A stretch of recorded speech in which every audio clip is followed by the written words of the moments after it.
제가 오늘 준비물을 많이 챙겨가지고 왔어요. 좀 듣기 어려운 목소리로 이렇게 말씀 전하게 된 것을 죄송스럽게 생각합니다. 제가 이 시간 정말 성령님께서 만지신 이야기를 좀 나누고 싶습니다. 하나님께서 좀 요 기간에 한 두세 달 기간 동안에 이렇게 저를 좀 많이 그냥 좀 봐주셨던 부분들을 많이 만져주신 것 같아요. 그 중에 하나가 뭐였냐면 사명 부분이었습니다. 제가 설교 때도 나눴지만 여기에 서 있는 제가 참 부족한 사람입니다. 왜냐하면 이렇게 목회를 하다가 힘든 일이 있기 마련이잖아요. 왜냐하면 목회는 딴 게 어려운 게 아니고 사람을 낚는 일이잖아요. 사람을 치는 일이기 때문에 그 가운데서 오는 굉장히 어려움들이 있습니다. 그래서 굉장히 어려울 때 이 연약한 저와 저만큼 연약한 오 목사님이 둘이서 이걸 꼭 해야 되나 그 생각을 정말 죄송하게도 굉장히 자주 했어요. 저희가 너무 죄송한 말씀이지만 여러분께는 사명대로 가자고 하고 그것이 진심입니다. 괜히 하는 소리가 아니고 정말 그렇게 하기를 원해서 하나님 앞에 믿음으로 고백하면서 하지만 그냥 또 힘들 때는 왜 우리가 꼭 이것을 해야 되나 이런 생각이 많이 들었어요. 그런데 하나님께서 그 부분을 정말 만져주셨어요. 그때 제가 말씀 나눈 구레네 시몬을 통해서 하나님 주님 사랑해서 십자가 앞에 갔는데 그 십자가 같이 들 사람이 필요하시다고 하는데 당연히 들어야죠. 그렇죠? 그리고 요한복음 21장에 예수님께서 부활하시고 나서 베드로를 찾아오셔서 너가 이 사람들보다 나를 더 사랑하시냐 그렇게 물어보시잖아요. 그러니까 베드로가 내가 이 사람보다 주님 사랑합니다. 그랬더니 주님이 내 양을 치라. 내 양을 먹이라 그러시더라고요. 무슨 말이냐면 다른 사람보다 주님을 더 사랑하게 되어 버렸기 때문에 이제 그 삶이 포인트하는 길은 딱 하나라는 거예요. 영혼을 섬기는 삶, 양을 치는 삶. 제가 그 말씀 읽다가 그냥 다 해결이 돼버렸어요. 아니 사역의 동기가 주님을 사랑한 거 그거더라고요. 그렇다면 저는 더 이상 주님께 더 이상 할 얘기가 없거든요. 주님 너무 사랑하고 그렇다면 주님께서 너가 이 사람들보다 보통 사람들보다 나를 더 사랑하면 내 양을 쳐야 된다. 내 양을 먹여야 된다. 이러시니까 이제는 거기에 대한 고민이 완전 끊어졌어요. 진짜. 이제 아무리 힘들어도 주님 사랑하면 어쨌든 이게 가야 되는 거예요.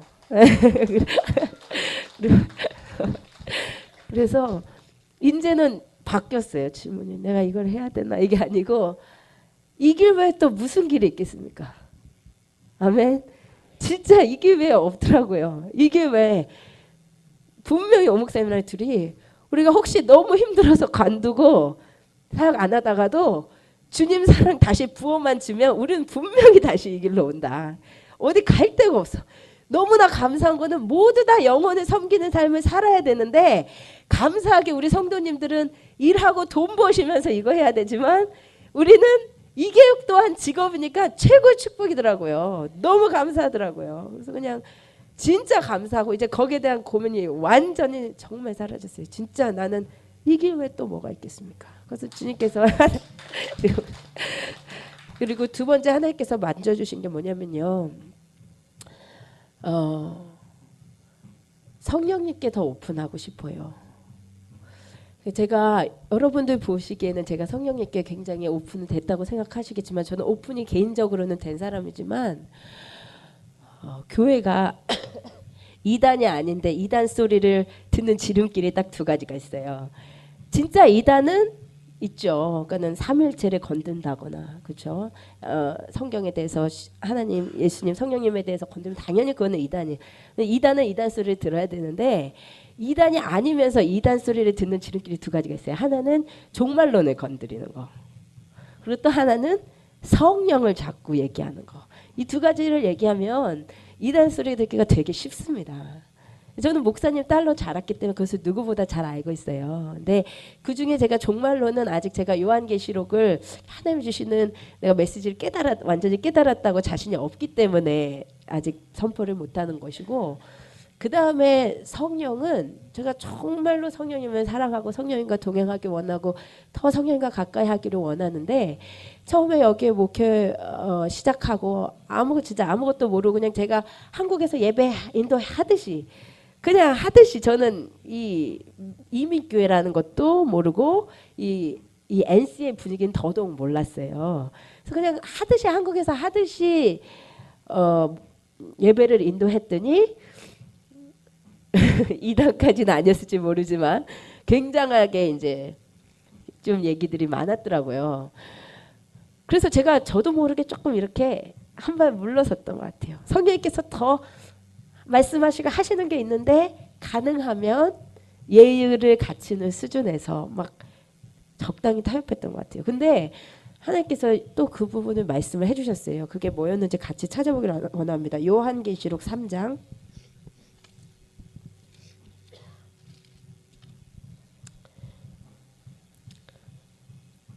요한계시록 3장 15절 16절. 요한계시록 3장 15절 16절. 함께 읽으십시다. 시작. 내가 내 행위를 아노니 내가 차지도 아니하고 뜨겁지도 아니하도다. 내가 차든지 뜨겁든지 하기를 원하노라. 내가 이같이 미지근하여 뜨겁지도 아니하고 차지도 아니하니 내 입에서 너를 토하여 버리리라. 아멘. 저는 이 말씀을 읽으면서 이 시대의 기독교, 이 시대의 교회들을 향한 말씀이라고 생각했어도 저와 우리 교회를 향한 말씀이라고는 생각을 안 했었어요. 근데 이 말씀 읽는데 성령님께서 이게 저라는 거예요. 제가 차지도 뜨겁지도 않았던 거예요. 사실은 뜨거워야 된다는 것을 알면서도 뜨거운 듯한데 미지근했던 거예요. 사실은 제 마음속에서 그렇게 타협한 부분들이 많이 있었던 거예요. 그리고 저의 그 영성이 흘러가서 우리 교회도 사실은 차든지 뜨겁든지 해야 되는데 차라리 그런데 우리도 미지근한 부분들이 많이 있었던 것 같아요. 성령님께서 그래서 정말 막 가슴을 뼈가 막 시리도록 저한테 말씀을 하셨어요. 그래서 정말 이제는 제가 준비가 됐어요. 뭐에 준비되냐면 성령님께 완전 오픈할 준비가 됐어요. 왜냐하면 이렇게 목회를 해보니까 진짜 성령님의 도움이 아니고는 목회는 정말 할 수가 없더라고요.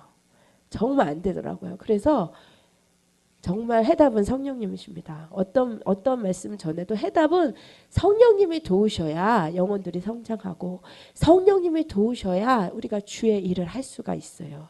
그래서 저도 더욱더 정말로 성령님 매 순간 일순간 1초 1초 저와 함께 해주세요. 너무나 간구하고 있습니다.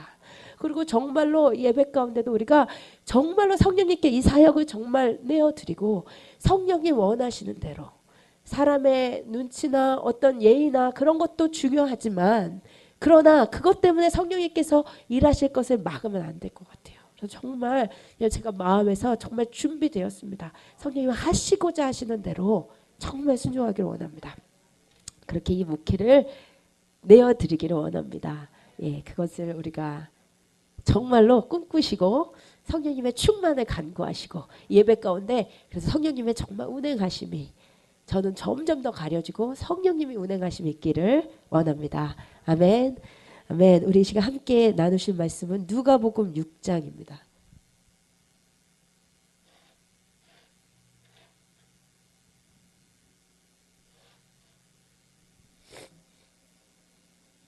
누가복음 6장 12절에서 19절. 간사님 포인터 좀 주세요. 누가복음 6장 12절에서 19절 찾으셨으면 다 같이 읽으시겠습니다. 시작. 이때 예수께서 기도하시러 산으로 가사 밤이 새도록 하나님께 기도하시고 밝음에 그 제자들을 부르사 그 중에서 12를 택하여 사도라 칭하셨으니 곧 베드로라고도 이름을 주신 시몬과 그의 동생 안드레와 야고보와 요한과 빌립과 바돌로메와 마테와 도마와 알페오의 야고보와 예수를 파는 자들 가룟 유다라. 예수께서 그들과 함께 내려오사 평지에 서시니 그 제자의 많은 무리와 예수의 말씀도 듣고 병 고침을 받으려고 유대 사방과 예루살렘과 두로와 시돈의 해안으로부터 온 많은 백성도 있더라. 더러운 귀신에게 고난받는 자들도 고침을 받은지라. 온 무리가 예수를 만지려고 힘쓰니 이는 능력이 예수께로부터 나와서 모든 사람을 낫게 함이러라. 아멘. 우리가 사순절 기간 그리고 부활주일에서 한 달 동안 십자가를 나누느라고 우리 누가복음 설교를 못했었습니다. 그런데 사순절 설교 하기 전에 했던 게 뭐냐면 누가복음에서 예수님께서 12사도를 부른 장면을 통해서 주님의 우리를 부르시는 부르심의 계획, 부르심의 경륜이 무엇인지를 우리가 봤었어요. 넘겨주시면 우리가 지난 시간에 했던 게 뭐냐면 예수님께서 12명을 그러니까 예수님을 따르던 많은 무리가 있었단 말이에요. 그 중에서 예수님을 정말 따라가기로 결단한 제자들이 있었단 말이에요. 그 제자들 중에서 예수님께서 12명을 따로 뽑아서 사도라고 했단 말입니다. 그런데 이 사도를 택하신 것의 의미가 무엇인지를 알아야 이것을 볼 수 있다고 그랬어요. 그게 뭐라고 했냐면 뭐라고 그랬었죠? 12라는 수는 뭐라고 그랬어요? 네. 네. 하나님 나라 백성의 수. 예. 야곱의 12지파를 통해서 이스라엘 12지파, 이스라엘 하나님의 백성이 나왔기 때문에 예수님께서 그 12지파를 연상시키는 12명의 사도를 세우신 것은 이제 구약의 이스라엘은 끝났어요. 그런데 신약의 예수 그리스도로 말미암는 새로운 하나님의 백성, 새로운 영적 이스라엘을 만드신 것이라고 그랬어요. 그래서 이 12사도를 세우셨다라는 것은 이제 예수님으로부터 다시 새롭게 시작되는 하나님의 백성이 만들어진다. 그 기초를 세우신 거란 말이에요. 그러므로 이 12명을 세우심과 부르심을 보면 주님께서 누구를 당신의 백성으로 부르시는지, 누구를 당신의 백성으로 세워가시는지 그 주님의 부르심의 경륜을 볼 수 있다고 그랬어요. 그렇죠? 12명의 사도를 세우신 그 기초 위에 우리가 있기 때문이에요. 그렇죠? 그래서 지난 시간에 세 가지를 했습니다. 첫 번째 주님의 목적, 주님의 기준, 주님의 방법. 이 중에서 주님의 목적을 보겠어요. 주님의 목적이 뭐라고 그랬죠? 사도를 세우신 주님의 목적? 네? 오, 세상에. 와, 대단하시네요. 예, 사도라는 이름의 말의 뜻은 황제 명령을 받고 파송되는 전권 대사라는 뜻이었어요. 그게 우리의 부르심의 목적이라고요. 우리를 부르셔서 하나님 나라에 파송된 대사로서, 우리가 하나님 나라의 대사들이라고요. 하나님 나라의 샘플들로서, 하나님 나라의 간판들로서 이 어두운 세상에 주님께서 우리를 부르신 그 부르심의 덕을 선전하시고자 하신다는 거예요. 그것이 이 말씀이었습니다. 다시 함께 읽어보겠습니다. 시작. 그러나 너희는 택하신 족속이요 왕같은 제사장들이요 거룩한 나라요 그의 소유가 된 백성이니 이는 너희를 어두운 데서 불러내어 그의 기이한 빛에 들어가게 하신 이의 아름다운 덕을 선포하게 하려 하심이라. 아멘. 이것이 우리를 부르신 목적이라고요. 아멘. 이 세상에 나가서 나를 변화시키시고 나를 불러주신 그 기이한 은혜를 선전하시는 거예요. 이거 하셨어요, 여러분? 일하시면서 이거 하셨어요? 우리 김태윤 집사님이 그러시더라고요. 우리 일하시는데 그 일하시는데 사장님이 불신자시래요. 아주 불교 신자시래요. 근데 우리 김태윤 집사님이 식사하시면서 은근슬쩍 조금씩 그 복음을 조금씩 전하신대요. 그러면 한 번 전해놓으면 몇 시간 그냥 얻어맞는데요. 근데 얼마나 귀하십니까? 이게 우리를 부르신 목적. 그렇죠? 그러면 조금씩 조금씩 들어가게 돼 있는 거예요. 근데 그거를 욕먹는다고 멈추면 우리를 부르신 목적을 달성해드리지 못하는 거예요. 이게 우리의 목적입니다. 주님의 일을 선전하는 선전물, 간판들이 우리라고 했어요. 두 번째, 주님의 기준이 무엇이라고 그랬죠? 12제자를 부르심을 봤더니 출신 지역을 봐서나 직업을 봐서나 도저히 하나님의 간판들은 못 될 사람들이라고 했어요. 그것이 주님의 기준이라고 했습니다. 그죠? 볼 것이 없어서, 이 세상에 내놓을 것이 없어서, 그래서 그 보배를 질그릇에 가졌기 때문에 주님께서 부르신 그 아름다운 주님의 은혜가 더욱더 우리의 약함 때문에 주님이 더 귀하게 영광 받으시는 거예요. 아멘. 그 말씀이 이것이었습니다. 같이 읽겠습니다. 시작. 우리가 이 보배를 질그릇에 가졌으니 이는 심히 큰 능력은 하나님께 있고 우리에게 있지 아니함을 알게 함이라. 도저히 사도로 살 사람들이 아닌데 주님께서 그렇게 바꿔놓으셔서 산단 말이에요. 아멘. 그러니까 그 큰 능력이 우리에게는 없고 주님께 있음을 알게 하려 합니다. 아멘. 세 번째, 그 주님께서 그러면 그렇게 안 되는 사람들을 사도로 만드시는 방법이 뭐였어요?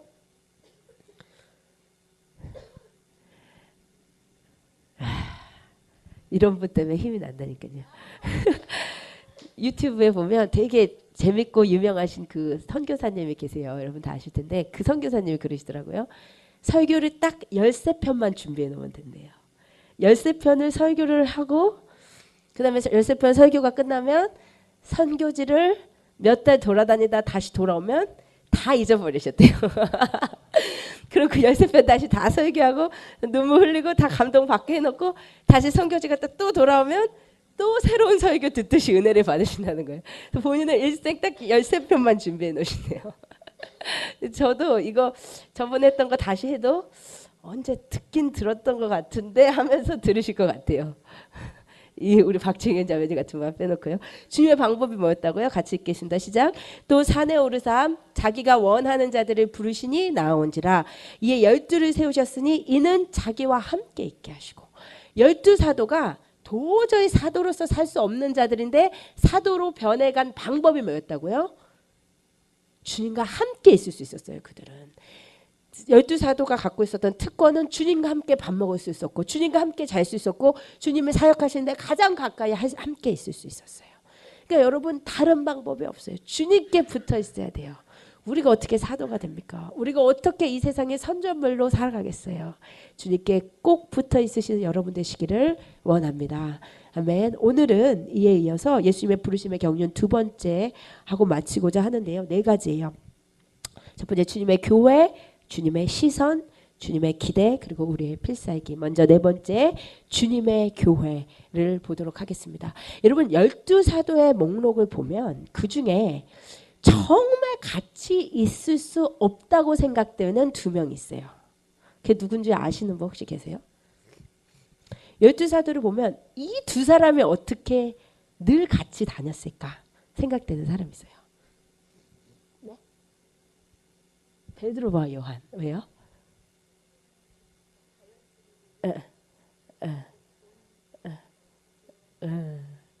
그러니까 요한도 한 성격 했는데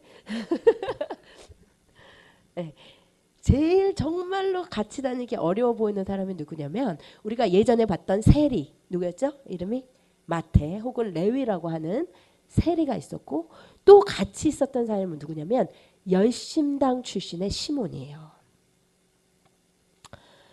이 두 사람은 어떻게 다른 사람이냐. 먼저 레위가 당시에 세리가 어떤 존재였는지는 예전에 잘 말씀드렸죠. 그렇죠?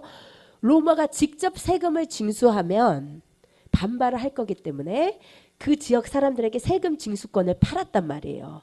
그래서 세금 징수권을 산 세무소장이 된 사람이 로마에게 바칠 세금만큼만 징수한 게 아니라 그 훨씬 이상을 징수해서 다 인마이 파켓했단 말이에요. 그렇죠? 그래서 당시의 세리들은 동족의 피를 빨아먹고 사는 매국노였어요. 아주 나쁜 사람들이었죠. 그래서 예전에 우리 일제시대 때도 일제도 밉지만 그 매국노들이 미워서 매국노만 암살하고 다니는 사람들이 있었잖아요. 을사오적만. 그렇죠? 마찬가지로 당시에 로마뿐만 아니라 로마에 아부하던 제사장 집단이나 혹은 세리 집단만 골라서 칼을 가지고 다니면서 암살하던 사람들이 있었는데 그 사람들이 누구예요? 열심당들이었어요. 그게 시몬이라고요. 그런데 이 둘이 주님 아니었으면 절대 만나지 않았어요. 이 둘이. 예수님을 둘 다 구주로 영접해버린 거예요. 둘 다 주님의 부르심을 받아버린 거예요. 그래서 밖에서 만났으면 철천지 원수였을 이 둘이 12사도 가운데 들어가서 같이 자고 같이 먹고 같이 살았다 이 말입니다. 이 둘이 같이 지내기가 쉬웠을까요?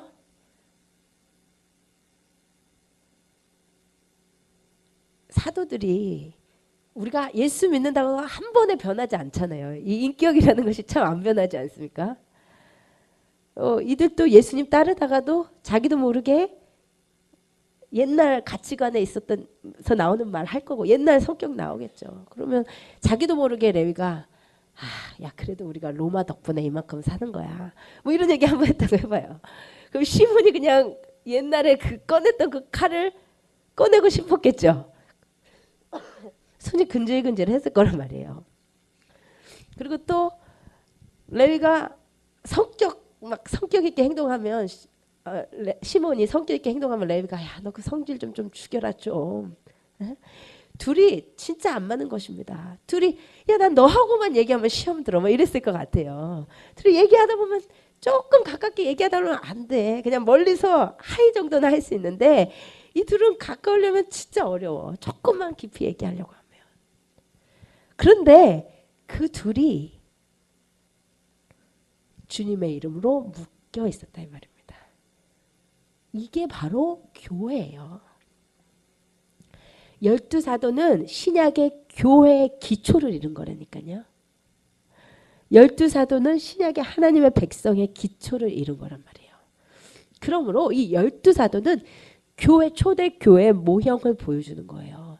근데 이 초대교회 정말 둘이 안 맞아도 그렇게 안 맞을 수 없는 두 사람이 묶여 있었다. 이 얘기는 주님의 교회에는 우리가 정말 만나기 싫은 사람, 정말 얘는 나하고 안 맞는 것 같아 하는 사람이 같이 다닐 수밖에 없다는 거예요. 위로가 되시죠? 여러분 이 세상의 집단들은요 이유가 있어야 만나요. 그러니까 예를 들어서 동창회다. 교육 수준이 비슷하다 이 말이죠. 그 다음에 뭐가 있나요? 동아리다. 그러면 취미가 비슷하다. 그렇죠? 각자 뭐 예를 들어서 뭐 골프를 같이 친다. 그러면 비슷한 사람들이에요. 같이 골프를 좋아하고 뭔가가 있어야 같이 만납니다.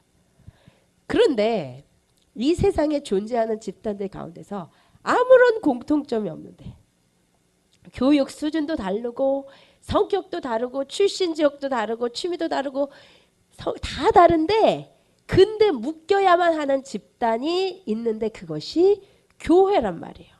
왜냐? 이렇게 다른 우리를 묶어주는 단 하나가 있는데 그게 뭐냐면 우리가 모두 예수 그리스도를 구주로 고백해버린 자들이란 말이에요. 아멘? 그런데 문제는 우리가 너무 다 달라. 그래서 교회 아니면 볼 일이 없는 사람. 이 사람은 절대 안 만났을 거예요. 그렇죠? 교회에서 만났어야 하지 않으면. 근데 교회 오면 만나야 하는 게 주님의 교회의 특성이에요. 그런데요. 교회는 내가 이 사람이 보기 싫다 그래서 그 언약을 깨고 나아갈 수 없는 거랍니다. 왜냐하면 교회는 가족과 같기 때문이에요.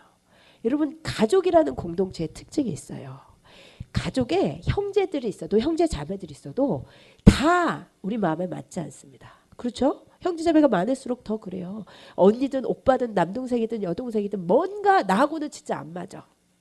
그래서 가족으로 묶였긴 묶였지만 마음에 안 드는 사람이 있어요. 형제 자매 중에. 근데 다른 집단 같으면 그 사람이 마음에 안 들다고 떠나가 버리면 되는데 가족이라는 집단은 언약 안에 하나가 된 집단이기 때문에 마음에 안 든다고 그 관계를 파괴할 수가 없잖아요. 근데 똑같은 것이 교회란 말이에요. 교회는 주님께서 예수 그리스도를 몸으로 하고 한 지체로, 한 몸으로, 가족으로 묶어 놓으셨기 때문에 언약 아래에 있는 공동체예요. 그래서 이 사람이 보기 싫어서 딴 교회 갈래, 이거는 주님의 몸된 교회 언약을 내 맘대로 그냥 파기하는 거랑 똑같아요. 좀 어려우시죠, 마음이? 근데 그래요. 여러분 성만찬 하셨잖아요. 성만찬 하는데 여러분 보시면 조그만 잔을 돌리고 빵 조각을 똑같이 조금씩 돌리는 건 원래 성경의 성만찬이 아니에요. 성만찬은 우리가 하듯이 한 포도주 컵과 하나의 빵을 뜯어 먹습니다. 한 포도주 컵을 거기서 같이 마시고 한 빵을 뜯어요. 그게 상징하는 게 뭐예요? 주님의 몸, 주님의 피, 그 한 피와 한 몸을 함께 받아 마신 우리는 주님의 몸들이란 말이에요. 지체란 말이에요. 가족이란 말이에요. 그러니까 그 성만찬을 하면서 우리는 주님 안에 하나가 된 공동체라는 거예요. 내가 저 사람 마음 안 든다고 내가 마음대로 이 언약을 파기하는 그렇게 가벼운 공동체가 아니란 말입니다. 가족이에요, 가족. 그런데 여러분 왜 그럼 주님께서 진짜 함께하기 힘든 저 사람을 왜 붙여놨냐? 그게 주님의 뜻이에요. 레위랑 시몬을 붙여놓은 게 주님의 뜻이에요. 여러분이 이 교회에서 그분이 마음에 안 들어서 다른 교회 가시잖아요. 똑같거나 더 힘든 분 붙이십니다. 제가 장담할 수 있어요. 진짜예요. 왜냐하면 그런 종류의 사람을 붙이셔서 키우시려는 주님의 뜻이 있기 때문이에요. 여러분 이 두 사람은 사도로 성장해 가야 되는데 열심당 시몬은 그 나라에 이스라엘에 무력으로 충성하는 그것을 내려놓지 않으면 사도 시몬이 될 수가 없는 사람인 거예요. 또 레위도 그렇게 이 로마의 아부하고 자기가 돈을 훔쳐내던 그 성품 정말 정의로운 주님 안에서 버리지 않으면 사도 마태가 될 수 없는 사람이에요. 그러니까 주님께서 둘을 붙이신 거예요. 그것을 통해서 힘들지만 받아들이지만 내가 깎이는 거예요. 내가 변화되어 가는 거예요. 이게 주님의 뜻입니다. 가족 공동체와 교회 공동체의 공통점이에요. 아시겠죠? 여러분 정말 우리 교회에 수가 많건 적건 100% 다 내 마음에 맞는 사람은 있을 수가 없습니다. 사실 그렇잖아요. 정말 더 정이 가고 더 내 스타일인 사람이 있고 진짜 저 사람 내 스타일은 아니야. 그죠? 믿기까지는 않더라도 스타일이 아닌 사람이 있잖아요. 근데 그분을 붙이신 주님의 뜻이 있단 말이에요. 주님의 교회 축소판이 12사도예요. 그러니까 여러분 너무 힘드실 때 이 세리 레위하고 열심당 시몬 생각하세요. 3년 동안 힘들었을 텐데. 근데 주님의 사도로 변화되어 갔잖아요. 그래서 그렇게 하시는 거예요. 너무 좋아하지 못한다고 괴로워하실 필요는 없어요. 좋아하는 거랑 사랑하는 건 다르거든요. 아시겠어요? 좀 위로가 되세요? 좋아하는 거는 내 스타일이어야 되는 거예요. 근데 저 사람은 내가 좋아할 수는 없어도 예수님 때문에 사랑할 수는 있는 거예요. 아시겠어요? 내가 좋아하지 못한다고 괴로워하시는 분들이 계시더라고요. 좋아하는 거는 자연적인 감정이기 때문에 자연적인 감정인 좋아하는 것과 믿음의 선포인 사랑하는 거하고는 달라요. 그러니까 내가 저 사람이 좋아지지 않는다고 너무 힘들어하지 마시고 사랑하지 못하는 것은 주님 앞에 자꾸 나아가세요. 그래서 이 지체들을 주님 안에서 사랑하는 자가 되어갈 때 여러분이 주님의 사도로 그래야 이 어두운 가운데 나가서 주님의 선전물이 되죠. 그런데 이 세상이 봤더니 우리 이 안에서 서로 너무 사랑하는 거예요. 그걸 보면요. 정말로 이들이 하나님의 제자이구나. 그것을 알 수 있다고 했어요. 그게 이 말씀이에요. 함께 읽으십시다. 새 계명을 너희에게 주노니 서로 사랑하라. 내가 너희를 사랑한 것 같이 너희도 서로 사랑하라. 너희가 서로 사랑하면 아멘. 너희가 서로 사랑하면 이로써 모든 사람이 우리가 주님의 제자인 줄 안다고 했습니다. 아멘. 세상에 없는 사랑을 할 수 있는 공동체가 이 공동체예요. 아멘. 우리의 사랑의 역량이 자꾸 커져가는 공동체. 이 세상은 내가 좋아하는 사람끼리 만나니까 사랑하기도 쉬워요. 여기 내가 사랑할 수 없는 사람이 모였기 때문에 사랑하면서 우리가 어느새 주님의 형상 닮아가는 거예요. 그 계획이 있으셔서 우리를 주님의 교회 공동체로 부르셨음을 기억하시기를 바랍니다. 아멘. 5번째, 주님의 시선. 여러분, 도저히 사도라고 부를 수 없는 사람들을 사도로 부르셨다는 것에서 우리가 기억해야 될 게 주님께서 우리를 보시는 시선이 어떠하냐 하는 것이에요. 여러분, 우리가 지난 시간에 봤지만 12명의 사도들, 누가 봐도 도저히 사도라고 하기 부끄러운 자들이었습니다. 뭐 출신지, 교육, 이거는 다 놔두고 보더라도 여러분, 이들이 주님께서 사도라고 해주셨는데 이들이 사도다운 삶을 절대로 못 살아드렸어요. 그죠? 베드로 어땠어요? 나 주님 죽는데 내가 죽기까지라도 따라가겠습니다 해놓고 3번이나 주님 부인하잖아요. 그죠? 야고보와 요한. 야고보 어떤 사람이었냐면 얼마나 정말 성격이 불같은지 예수님께 그래요. 예수님이 사마리아인의 마을로 전도하면서 들어가는데 이 사람들이 별로 복음을 안 받으니까 주님 하늘에서 불을 다 내려가지고 다 태워버리시라고. 도저히 사도로서의 모습이 아닌 것입니다.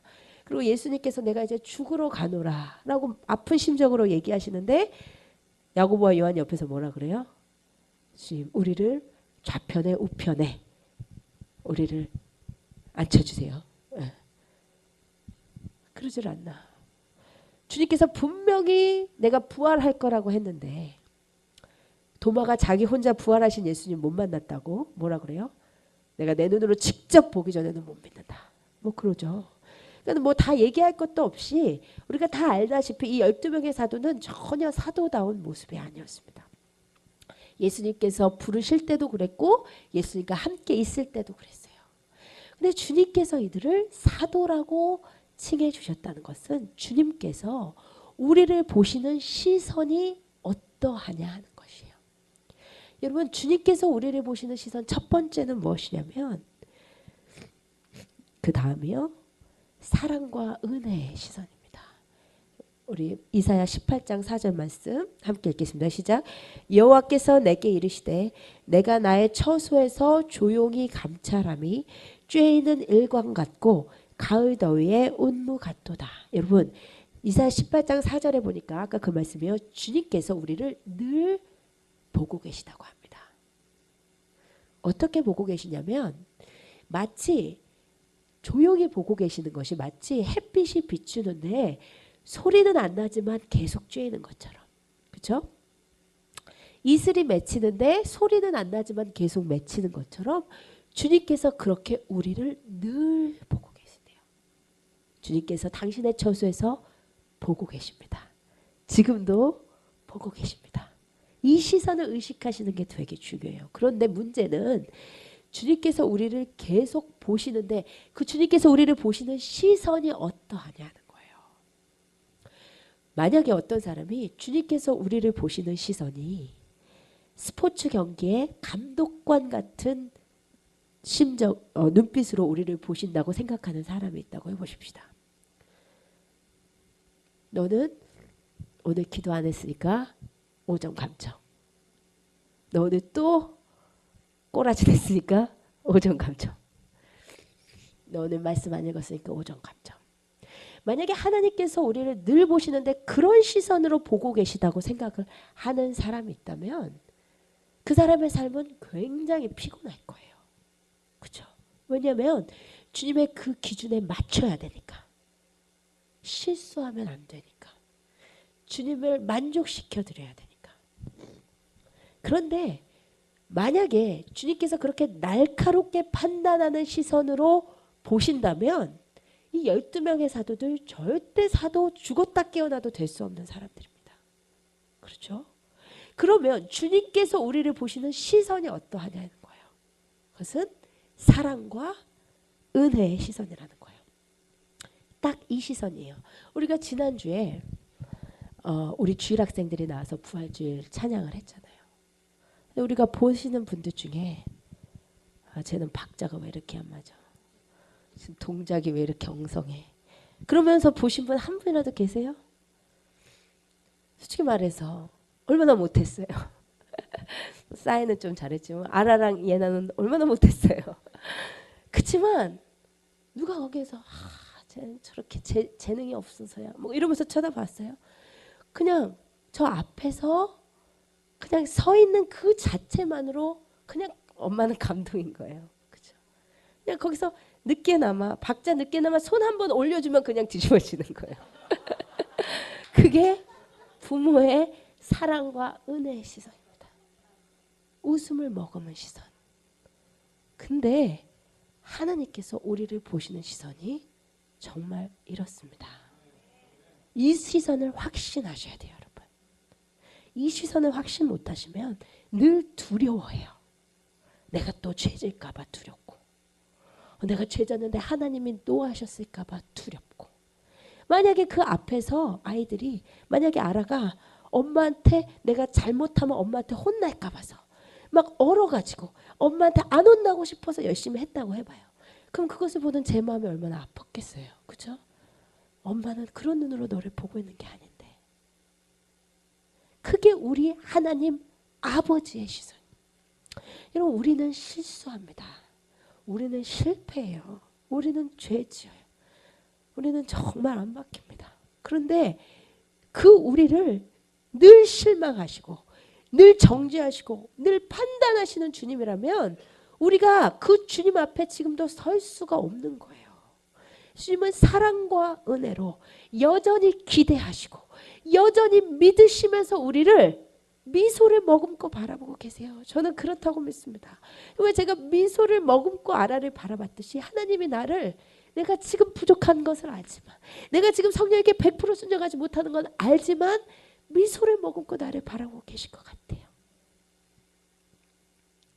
잘못하는 것은 간과하시고 내 지은 죄는 작게 여겨버리시고 그냥 존재 자체로 내가 너무 사랑스러운 그 주님의 사랑에 여러분 안전하셔도 되는 것입니다.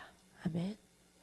생각해 보니까 정말로 그 시선 덕분에 제가 여기까지 왔더라고요. 제가 사실 정말로 뭐 목사고 이렇게 신실한 척 설교를 하지만 진짜 인생의 여정 가운데 그 늘 믿어주시고 늘 사랑과 은혜로 덮어주시는 그 시선이 아니었으면 못 왔어요. 여기까지. 정말로 주님과 상관없이 갔을 때도 많이 있습니다. 특히 언제 그랬었냐면 이제 세상을 조금 알게 될 때, 첫 남자친구를 사귈 때 얼마나 하나님께 반항하고 갔었는지 좋아졌어요. 이제 누구를 이제 어디 동아리 가서 보니까 그래서 막 처음 느껴보는 그 두근거리는 마음에 주님께 기도를 했어요. 주님, 제가 너무 마음에 듭니다. 사귀게 해주세요. 협박을 하는 거죠, 주님께. 걔는 뭐 전혀 날 신경도 안 쓰고 있는데. 근데 주님이 안 된대요. 걔는 제 마음을 아프게 할 죄래요. 처음에 첫 마디에 안 된다 그랬어요. 그러니까 알았습니다 했어요. 순종하기로 했어요. 근데 그 다음 주에 동아리 모임에 가서 또 보니까 더 마음에 들어요. 또 그날 또 주님 앞에 나와. 그날 밤에 주님 어떻게 안 되겠습니까? 너무 마음에 듭니다. 주님 그분 잠잠하세요. 처음엔 분명히 안 된다고 하셨는데 제가 고집 부니까 잠잠하시더라고요. 그게 우리 주님이에요. 주님 뜻 순종하려고 하면 더 말씀하시고 내 뜻대로 가려고 하면 잠잠해지세요.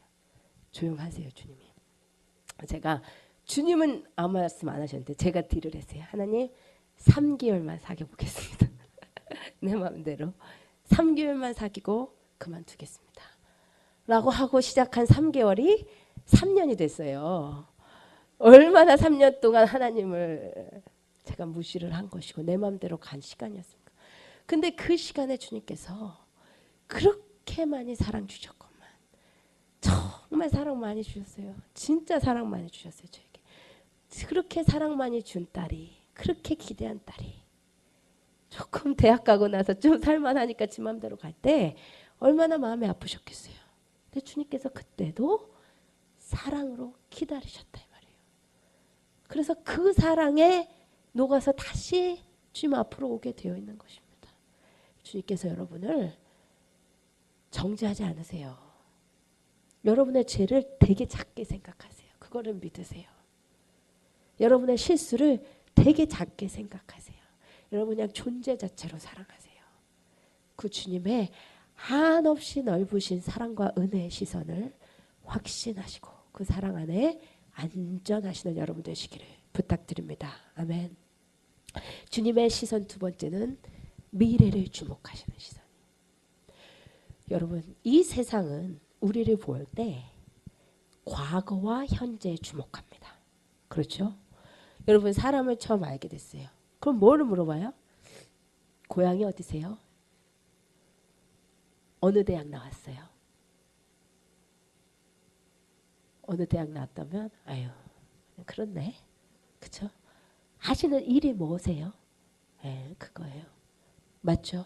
여러분, 이 세상은요, 그 사람의 과거, 그 사람의 어떠한 삶을 살아왔고 지금 어떤 자인지 과거와 현재에 주목합니다. 그것이 이 세상의 시선이에요. 그런데 우리 주님은 미래에 주님의 은혜로 말미암아 변화될 자, 미래에 주목하십니다. 그렇지 않고서는 그 12명을 사도로 세우실 수가 없었다니까요. 그 시골에서 고기 닦는 어부들을, 그 칼을 소지하고 다니면서 사람들 죽이고 다니는 그 사람들을, 그 밤에 창기랑 돌아다니고 조직폭력배랑 다니는 세리를 주님께서 무엇을 근거로 사도라고 하셨냐 이 말이에요. 주님께서 그들이 비록 그런 삶을 살아왔고 지금 이렇게 부족해도 주님의 은혜를 듬뿍 받아 변화될, 예수 이름으로 새롭게 창조될 그 미래의 자에 주목하시기 때문에 그들을 사도라고 하신다는 것입니다. 그러면 제가 기억하는 것이 우리 처음에 우리 폴을 만났을 때요. 폴을 데리고 미시간 수련회 갔는데 폴은 뭐 외모는 그때나 지금이나 깨끗했지만은 눈이 보통 날카로운 게 아니었어요. 말은 하진 않지만 불만이 가득한 표정으로 잘생기고 말끔했어요. 그때도. 그런데 눈은 너무나 무서웠어요. 근데 이 친구가 어떻게 하다가 진짜 하나님의 계획이 있으셔서 수련회 오긴 왔는데 뭐 꿔다는 보리자루죠. 막 불만이 가득한 표정으로 이렇게 앉아 있어요. 제가 Are you okay? 그러면 I'm okay. 이런데 I'm okay가 아니죠. 내가 한 대 칠 것 같아. 그래서 제가 쟤는 진짜 어떻게 해야 되나. 마음에 그렇게 신경 쓸 수가 없잖아요. 그러고 있으면 3일을 어떻게 버틸 수 있을까. 쟤 어떻게 해야 되나.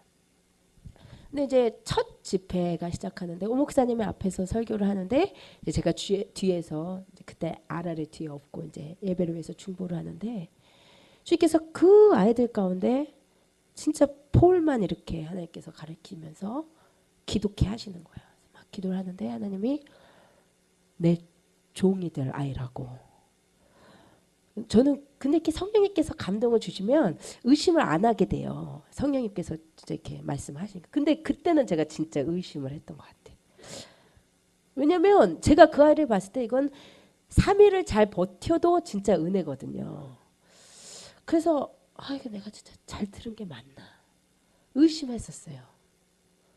근데 이제 와서 보니까 정말로 주님께서 지금의 폴을 보시고 말씀하셨더라고요. 그때 나는 사람이기 때문에 그 현재의 그 모습만 보고 아니라고 생각했는데 주님은 주님의 은혜로 변화될 미래의 폴을 먼저 보고 계셨더라고요. 그것이 우리 주님의 시선이에요. 또 생각나는 게 브라이언이에요. 브라이언이 처음에 언제 우리 교회 왔었냐면 퓨어 러브라고 처음 우리가 2세 연합 수련회를 사우스캐롤라이나에서 할 때 기적한 지 얼마 됐는지 잘 모르겠네요. 초반부인데 그때 이제 하나님의 은혜로 진짜 브라이언이 참석하게 됐어요. 그 아이가 이제 뉴저지에 있던 아이고 마약을 너무 심하게 해가지고 뭐 브라이언은 외모가 지금의 브라이언이 전혀 아니었죠. 그러니까 마약을 너무 많이 하면 식욕이 없어진대요. 그래서 그냥 그 스키니하기가 진짜 마른 막대기 같이 이제 깡 말랐었어요. 그리고 바로 며칠 전에 그 마약하고 가다가 교통사고 나서 입원했다 나온 상태였기 때문에 몰골이 그냥 봐도 정상이 아니었어요. 지금의 이 브라이언 상상이 못하는. 그럼 얼굴을 이렇게 그냥 머리 이렇게 길어가지고 얼굴이 안 보였어요. 그렇게 잘생긴 얼굴인 줄 몰랐습니다. 얼굴 이렇게 가리고 겨우 왔어요. 진짜 하나의 은혜로 뉴저지에 있던 애가 어떻게 근데 정신이 아니야. 정상이 아니야 이미. 마약에 이렇게 취해가지고. 근데 그 아이가 그래도 주님의 은혜로 제가 기적적으로 그날 와가지고 밥을 먹으려고 이렇게 순서를 기다리고 있는데 그 아이를 보는데 주님께서 저 아이의 인생에 특별한 계획이 있다 그러시는 거예요. 그래서 제가 찾아갔어요. 찾아서 브라이언아, 하나님이 God said He has special plan in your life. 그랬더니 뭐랬는지 아세요? 오야? 오야? 이러고 그냥 가요. 자기도 지금 자기 인생에 계획이 없는데 하나님이 뭐 특별한 계획이 있다니 뭔 상관이 있었겠어요. 전혀 관심 없이 가더라고요. 근데 이 브라이언이 우리 지난 우리 3주년 예배, 우리 1월달 3주년 예배 때 예배드리는데 이 앞에서 그렇게 울어요. 브라이언이랑 패트릭 둘이서. 걔네 둘 다 그 퓨어 러브 때 변화된 아이들이거든요. 둘 다 그렇게 마약하고 그렇게 하다가 그 퓨어 러브 때 하나님께서 만지셔가지고 완전히 다 끊고 주님 앞에서 살기로 한 그 열매가 그 브라이언이랑 패트릭인데 3주년 예배 때 둘이서 그렇게 울어요. 예배 내내 울어요. 끝나고 나서 브라이언이 저한테 오더니 너가 3년 전에 나한테 그러지 않았냐. 하나님이 내 인생에 특별한 계획이 있다고. 제가 그 하나님께서 3년을 자기 인생을 바꾸신 걸 생각하니까 너무 감사해서 눈물만 난다고 그렇게 울면서 저한테 그 얘기를 하더라고요. 정말 그 몰골이 말이 아닌 그 아이가 이제 그 죽어가는 영혼을 위해서 중보하고 그 우리 대학생들을 리더하는 그 하나님의 사람이 될 것을 누가 기대했겠냔 말이에요. 지금의 브라이언은 기대할 수가 없었습니다. 왜냐하면 주님께서는 그 아이의 모습에서 지금 그 아이의 모습을 보고 얘는 안 돼 이러지 않으셨다는 거예요. 그것은 세상의 시선이란 말이에요. 그건 우리의 시선이란 말이에요. 하나님은 미래에 이 아이가 주님 앞에 오면 이 아이가 얼마나 변화되고 이 아이가 얼마나 일어나서서 나의 사명을 감당할 아이인지를 먼저 보셨던 것이에요. 이것이 우리 주님의 시선입니다. 주님은요 우리의 미래에 주목하세요. 지금 현재 우리에 주목하지 않습니다. 현재 우리의 모습은 우리가 봐도 실망스럽지만 주님은 여전히 미래에 예수 그리스도로 변화될 우리에 주목하시고 여전히 기뻐하시고 여전히 믿으시며 여전히 사랑하시는 주님이심을 기억하시기를 바랍니다. 아멘. 6번째는 주님의 기대예요. 여러분 그 사도라고 말할 수 없는 자들을 주님께서 부르셔서 사도라고 칭해 주시고 사도로 끌어올려 주셨다는 것은 무엇을 우리에게 분명히 전해 주냐면 주님께서 우리를 부르시는 그 순간 기대하신다 이 말이에요. 어떤 기대요? 성장에 대한 기대요. 사도라고 할 수 없는 자들을 너는 사도야 라고 하셨다는 것은 주님께서 그를 사도로 성장시키실 것이고 그렇게 성장해 가기를 기대하신다 이 말입니다. 여러분 잘 들어보시기 바랍니다. 주님은 우리를 있는 모습 이대로 사랑하세요. 그거 확신하셔야 돼요. 여러분 주님 앞에 아무것도 내놓을 것이 없고 지금 이대로 살아도 주님은 여러분의 있는 모습 이대로 존재 자체로 사랑하십니다. 그런데 여러분이 이 모습 이대로 머물러 있기는 원하지 않으세요. 제가 지금 엘라를 키우고 있는데 엘라를 지금 있는 모습 이대로 사랑합니다. 그냥 이 모습 그대로 존재 그 자체가 귀해요. 이쁘건 말건 똑똑하건 말건 그냥 내 아이로 존재해주는 그 자체가 너무 귀해요. 그게 하나님의 여러분의 존재를 향한 사랑이에요. 그런데 그 아이를 늘 사랑의 눈으로 보면서 이대로 만족하고 기뻐하면서도 또 언제나 내 시선 안에 들어있는 게 뭔지 아세요? 성장에 대한 기대예요. 얘가 조금 있으면 엄마 하겠지? 얘가 조금 있으면 혼자 앉겠지? 얘가 나중에 기면 얼마나 귀여울까? 얘가 걷기도 할 텐데 이제. 무슨 말인지 아시겠어요? 존재가 너무 귀한데 그러나 언제나 마음 한 구석에 시선 한 구석에 있는 게 성장을 기대한다 이거예요. 근데 만약에 이 엘라가 10년이 지나도 이 모습이다 생각해 보세요. 얼마나 골칫거리예요. 기르는 엄마 입장에서 정말 기쁨은 뭔지 아세요? 작은 변화인데 작은 성장인데 그게 보일 때. 처음에는 뭐 사시 같아. 초점도 못 맞추다가 이거 어느 날 초점을 맞춰요. 눈 초점 맞는다. 눈 초점 맞는다. 조금 성장했는데 기뻐요. 그게. 어느 날은 자기가 원하는 거를 손을 뻗어서 잡아요. 다른 사람은 모르는데 옆에서 키우는 엄마는 그 변화가 보이잖아요. 우와, 얘가 컸네. 얘가 진짜 컸다. 원하는 걸 잡네. 또 조금 지나 보니까 이거 엄마를 아는 것 같아. 엄마를 자꾸 찾아. 얼마나 기뻐요. 그죠? 엄마, 이것만 해도 엄마 했다, 엄마 했다 막 이러고. 그죠? 왜요? 성장을 기대하기 때문이에요. 근데 그것이 우리를 부르신 주님의 기대라 이거예요. 주님은 여러분의 있는 모습 이대로 더없이 사랑하시지만 성장을 학수고대 하십니다.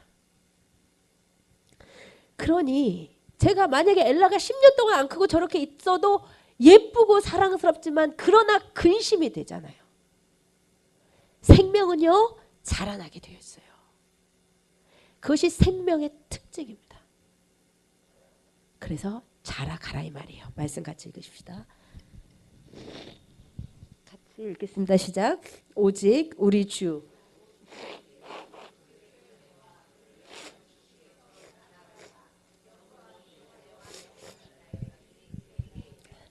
아멘. 자라가라. 아멘. 계속 자라가세요. 생명은 자라게 되어 있어요. 그러니까 생명이 멈췄다. 성장이 멈췄다. 이건 뭘 의미하겠어요? 그 안에 예수 그리스도의 생명력이 흐릿흐릿해졌다 이거예요. 생명이 불타오르면 빨리빨리 성장하는데 예수 그리스도의 생명력이 있는 듯 없는 듯 하면 성장을 안 합니다. 여러분 5년이 지나도 똑같은 모습이다. 10년이 지나도 내가 봐도 교회 다녀도 아무 변화가 없다. 이것은 굉장히 주님 보시기에 골칫거리예요. 근심거리예요. 사랑하시지만 누가 그러시면 어떡해요? 우리도 좀 잘하다 멈추고 노하잖아요. 네, 그렇게 하지 말라고 이 말씀을 주셨어요. 같이 읽어보겠습니다. 다음 말씀이요. 시작. 그러므로 우리가 낙심하지 아니하노니 겉사람은 후패하나 우리의 속은 날로 새롭도다. 아멘. 겉사람은 늙어요. 근데 우리의 영은 노화가 없어요. 퇴화가 없어요. 정지도 없어요. 날로 새로워요. 아멘. 그러니까 신앙생활 오래 했을수록 더 새롭고 더 은혜 넘치고 더 높은 신앙의 경지에 있는 게 맞아요. 근데 보통 어떻게 되냐면 처음에 예수 믿을 때 팍팍 성장해요. 팍팍. 그때는 내가 봐도 내가 아무것도 모르는 것 같으니까 저분들 굉장히 신앙이 좋은 것 같고 다 배우려고 하고 다 고치려고 하고 말씀대로 막 살아보려고 하고 그런데 한 5년 지나면 웬만한 거 다 아는 것 같고 그죠? 설교 저것도 아는 것 같고 저것도 아는 거 다 아는 것 같고 옆 사람을 봐도 뭐 나도 그만큼 신앙생활 하는 것 같고 하다 보니까 보통 신앙에 정체가 오더라고요. 한 5년 길어도 그것도 길어야 3년에서 5년 지나면 이 정도는 괜찮지 하면서 자기도 모르게 나는 그 크리스찬이야. 이 정도 하잖아 내가. 그죠? 그래서 교회에서 봉사도 계속 하고 있고 나 없으면 이 모임도 안 되고 저 모임도 안 되고 열심히 액티브하게 하고 있는데 내 안에 아무런 성장이 없는 거예요. 굉장한 골칫거리입니다. 겉사람은 늙어도요. 속사람은 날로 새로워져야 돼요. 그래서 우리 가운데 신앙의 연수가 지금 오래되신 분들 그만큼 자라나셨어야 정상이에요. 아멘. 좋은 교회는 어떤 교회냐면 영혼들을 성장시켜주는 교회. 그래서 제일 행복할 때가 뭐냐면 우리 교회 와서 저 요만큼 성장했어요. 그건 진짜 보람이에요. 근데 성장이 안 보일 때 그때처럼 힘 빠지는 게 별로 없어요. 아까 말씀드린 대로 사람을 치기 때문에 여러분이 제 인생이에요 사실. 진짜로. 사람을 낚는 어부고 사람을 치는 일이기 때문에 딴 걸로 판단하는 게 아니라 주님 앞에 갔을 때 주님께서 맡겨진 양들이 얼마나 은혜를 누리고 주님의 기준대로 성장했냐 그 책임이 있잖아요. 근데 솔직히 말해서 한다고 하는데 변화되지 않는 것 같아 보일 때는 제 인생을 낭비하고 있는 거거든요. 근데 힘이 빠져요. 설교지가 힘도 안 나고. 성장하셔야 돼요, 여러분. 그러니까 나는 이만하면 됐어 라고 생각하는 순간 자기 자신을 변화시키려고 하지 않아져요. 생각이 굳어져요. 마음이 굳어져요. 그러다 보면은 변화가 안 돼요. 그러니까 우리는 그래서 늘 어린 아이와도 같이, 늘 성장할 것이 많은 어린 아이와도 같이 그렇게 겸손하고 나를 변화시키고자 하는 마음으로 와서 또 새로운 은혜를 받고 또 새로운 은혜로 변화돼야 돼요. 아멘. 언제까지 성장해야 될까요? 예, 죽을 때까지. 근데 성장의 목표점 어디까지 성장하면 그만 성장해도 될까요? 예, 말씀 같이 읽어볼게요. 시작. 우리가 다 하나님의 아들을 믿는 것과 아는 일에 하나가 되어 온전한 사람을 이루어 그리스도의 장성한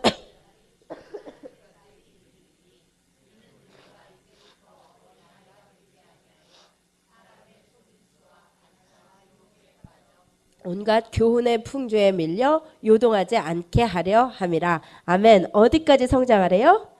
그리스도의 장성한 분량도 부담스러운데 그리스도의 장성한 분량이 충만한 데까지. 아멘. 그래서 우리를 봤더니 예수 그리스도가 보이고 나는 가만히 있어도 성령의 기름 부으심이 우리 가운데 흘러가고. 아멘. 그래서 주님 오실 때 내가 거룩하고 장성한 주님이랑 수준이 좀 비슷한 신부 되어서 혼인잔치 갈 수 있을 때까지 그렇게 성장하셔야 됩니다. 아멘. 아멘. 그래서 마치 아이가 성장하는데 대충 비슷하듯이 영적인 성장도 똑같아요. 대충 비슷해 이렇게 가는 게. 그래서 보고 있어요. 말은 안 들어도 이렇게. 여러분이 정말 같이 커가서 정말 우리가 사람들이 봤을 때 누가 봐도 주님의 간판 스타가 되는, 그렇죠? 지금은 연약해도 그렇게 변화되어 가시는, 멈추지 마신 여러분 되시기 원합니다. 아멘. 멈췄다. 그것은 퇴보예요. 그 양성우 집사님이 맨날 그렇게 얘기했어. 영적으로 정체되면 퇴보래. 자기는 그 너무 느낀대. 그 진짜 그래요. 영적으로 정체하면 이만하면 됐어. 그 순간 퇴보예요, 여러분. 계속 날로 매일같이, 날로는 매일같이 은혜를 매일 받으시고 매일 새롭게 변하시는 여러분 되시기를 주님의 이름으로 부탁드립니다. 마지막입니다. 우리의 필살기. 이건 뭐냐면 말씀 듣다 보면 나는 도저히 안 될 것 같은데 이 그릇이 너무 내가 정말로 신앙생활 오래 해봤지만 다짐하고 또 다짐했고 노력하고 또 노력했지만 안 됐는데 정말 힘들다라고 생각이 드실 것 같아요. 근데 필살기가 있습니다. 사도들의 필살기가 있어요. 그 사도답지 않은 자들이 사도로 성장한 필살기가 있었어요. 그게 뭡니까? 우리 요한복음 6장 60절에서 68절만 읽고 예배를 마치겠습니다. 요한복음 6장.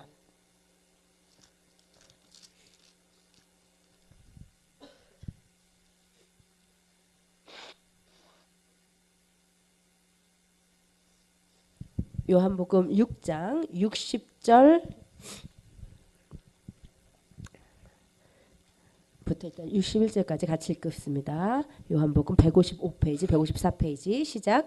제자 중 여럿이 듣고 말하되 이 말씀은 어렵도다 누가 들을 수 있냐 한데 예수께서 스스로 제자들이 이 말씀에 대하여 수근거리는 줄 아시고 이르시되 이 말이 너희에게 걸림이 되느냐. 뭐냐면요, 예수님이 되게 지키기 힘든 말씀을 하셨어요. 되게 영적인 말씀을 하셨어요. 내 피를 먹고 내 살을 먹어야 산다.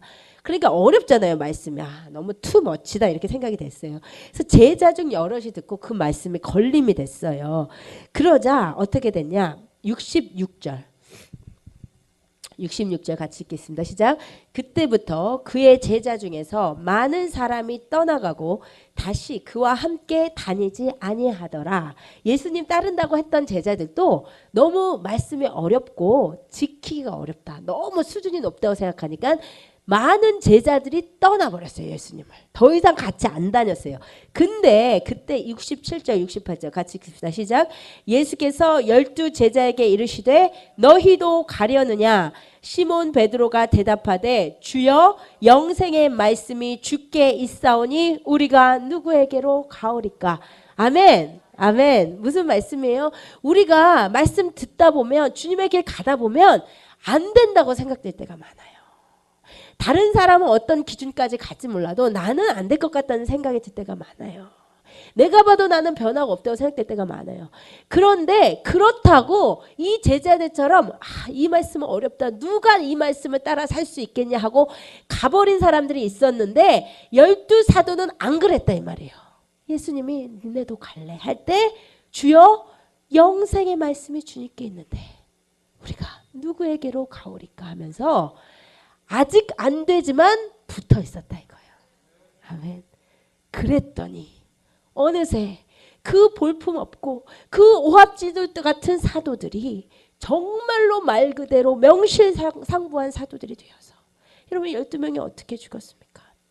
사도 요한만 그 모든 고문 끝에 풀려나와서 밤모섬에서 자연사 있고 우리 가룟 유다는 예수님을 배반했고 나머지는 다 순교했잖아요. 베드로 예수님을 모른다고 3번이나 부인한 그 베드로가 내가 예수님처럼 어떻게 똑바로 십자가에 달려 죽냐고 거꾸로 매달려 죽잖아요. 예수님이 내가 부활한 예수님 보기 전에는 안 믿는다고 했던 도마가 주님 앞에 주님은 그리스도십니다. 주님은 하나님이십니다. 라고 고백하면서 인도까지 가서 주님 복음 전하다가 순교하잖아요. 그 밤에 장기와 시간을 보내던 그 레위가 이티오피아까지 가서 칼을 맞아 순교하기까지 그 안드레가 십자가에서 죽어가면서 끝까지 예수 간증하다가 죽어가고 여러분 사도들이 전부 다 정말 그런 모습들이 아니었는데 놀랍게 변화돼요. 예수 이름 끝까지 배반하지 않고 주 이름 전하다가 순교하는 진짜 사도들이 되어버리더라는 말입니다. 누구의 능력으로요? 주님의 끝까지 믿어주시는 그 사랑 때문에 주님께서 끝까지 끌어올려주시는 그 은혜 때문에 진짜 이 어두운 세상에 횃불로 살았다 이 말입니다. 그것이 우리가 될 것입니다. 지금은 우리도 예수님께서 부르실 때 12 사도처럼 약하지만 우리가 우리의 필살기 안 돼도 붙어 계세요. 어디로 가겠습니까? 내가 생각해도 안 돼도 주님께만 붙어 있고 더 붙어 있다면 주님께서 우리를 그렇게 이끌어 가실 거예요. 그것을 주님은 지금도 기대하시고 저와 여러분을 바라보십니다. 그 주님의 기준까지 성장해 가시기를 주님의 이름으로 축복드립니다. 우리 시간 함께 일어나서서 찬양하십시다.